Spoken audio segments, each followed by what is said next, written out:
Okay, here's the door coming into my layout. There you see the door either side. This is my Silverton, and the scenic breaks that I'm talking about. If you look down the street there, looking down towards the depot, there's a viewing line through there. I'm using the tall trees and the taller structures to say to the viewing eye that there's more to be seen inside there, so I need to move my body around to have a look. So we come down, we look down another street, and that street's looking, that's the cross street. So that's looking up. Again, I'm using tall trees here, even though it's short in front of the buildings here and the tracks. It's a scenic divider. If we're talking about the scenery thing that you guys are asking me about. Silverton itself and the depot. So that's a little town there. Coming out here now, so you can sit here and you can look back at the layout there and see what's what there. And you're coming up this way where the stockyards are, and I've got trees right up to the front here. So I've got these taller trees sitting in here. You can't quite see what's behind there. You know there's something there, but what is it? So I've used those three trees there as a divider, and you're coming up here, and that divides the scene. So the stockyard's the other side there, and over here we've got the creek and the 4% grade going up there, and the sawmill branch down here to the sawmill. And again, I'm using height at the front of the layout here, because that's only 4 or 5 inches back in, so I'm sitting up here about 6-7 inches tall here. And I've got taller trees here. That one's most probably the best part of over a foot tall, that pine tree, and more trees there, so that when you're looking at the loco in the back there, you're seeing through the trees. And now coming around to my high line, I've got the bridge in there, and the high line part there, which is pretty tall.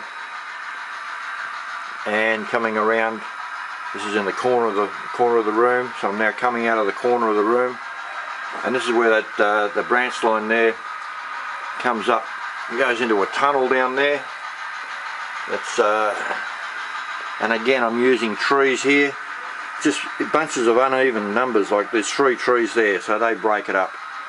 There's a scene here which is the Mini Dakota and Chief Sun tracks in the Indian camp.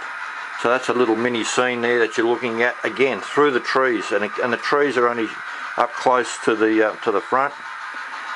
And you've got to come around and you've got to go looking in through things to see the what's around behind the next bunch of trees, sort of thing, to give the layout, make it look like it's bigger than it really is. There's only a single car garage, and there's No Name City, and there's the Y, so you can see the Y, there's the mine. So that's the main line coming through here, and the Y branch off to go to Silverton via the High Line. It's much like Rockwood, if you like, but so that's it there. There's a better view of it.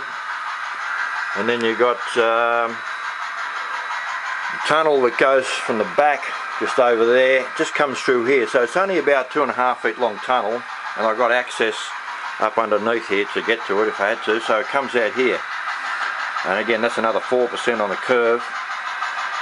Coming across to divide the scene up a bit, I'll put a bridge in here and a gravel wash.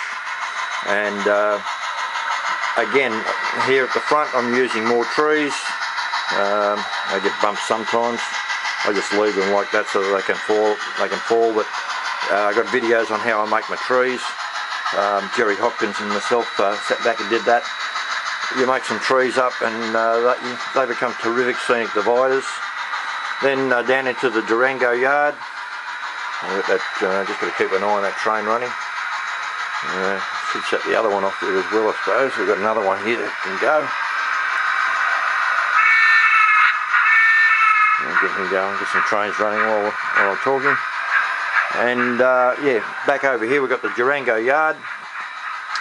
And again, I've I've got a tall building sitting right in the middle there, which is the coal tower that everybody knows. The roundhouse. I haven't finished putting the lights in the roundhouse there yet. That's all detailed in there. And I've just hit a snag over there. Something has stopped. I'll just finish doing this. That's the other end of the garage up here, and this is Durango, and I've done the same thing here with trees. I've got the trees which are just in from the layout here, and you can see, well, there's something behind there, so what are we looking at? We've got to move our body to view through the different places here to see what's what. More tall trees and looking up the main street of Durango.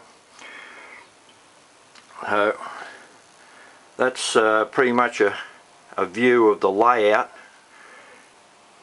to give you an idea of what's what. So we've got a lake over here that's crook. There we go. Throw the switch in, that'll help. So yeah, so that's it, using scenic dividers, but this is probably the simplest one. Just 3 little trees there divides this scene here to that scene there, and the same over here with these trees, where we've got a mesa in there that's dividing the back. It's giving depth to the trains that are going to be around the back, and the viewing eye looks like it's again making the layout seem bigger than it really is. And then of course you do all the detail work to get it all happening. There's one of the black stones, firebox flicker. So it's a little bit too much, but the grandkids like it like that. It's all in fun. And the mine. And there's the train coming out the bottom. So I don't want to make this too long. It'll take me too long to upload this. But yeah, that's going into Durango there. That's the little train there, and then over the back I've got the High Line. There's the train going around the High Line. And that's all painted. That backdrop, thanks to Daryl Huffman and his DVDs on backdrop painting, you can't get anything better. If you follow what Daryl's got there, you're going to have do some really good backdrop painting. I've got to set some trains up here. Throw the switch. A Y makes a huge difference to the layouts operation and the fun. Oh yeah. I haven't put the bell working on that one. That's my own one. I've done it for some friends, but I haven't done my own yet. This will be a long video. That's been up 8 minutes. Anyhow, so scenic dividers. Make yourself some trees, and you can say, oh, they're blocking the view. You've got to move your body to have a look what's around the next side of things. So there you go. That's my layout. I hope you enjoy this, and I hope that gives you some tips on doing some mini scenic dividers to make the layout look bigger than it really is. I'll be over the Strata Hotel if you're looking for me at the bar. Cheers.